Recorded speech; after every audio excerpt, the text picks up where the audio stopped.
Praise lord. ఫిబ్రవరి 18వ తేదీ 2025.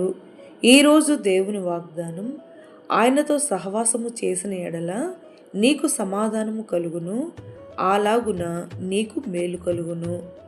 యోబు గ్రంథం 22వ అధ్యాయం 21వ వచనం. యెహోవాను జీవితంలో కలిగిన భక్తుల చరిత్రను మనము చూడగలిగితే వారిని దేవుడు ఏ రీతిగా ఆశీర్వదించి సమాధానం అనుగ్రహించను గ్రహిస్తాము. యోబు భక్తుడు తన కష్ట దుఃఖములలో యేసయ్యను విస్మరించక, విసుగు చెందక దేవునితో సహవాసము కలిగి ఉన్నాడు గనుక యేసయ్య రెండంతలుగా యోబుకు అన్ని అనుగ్రహించి గణపరిచెను. గనుక మనమును అటువంటి సహవాసమును కలిగి మేలుకరమైన జీవితాన్ని మనము పొందుకునేదము.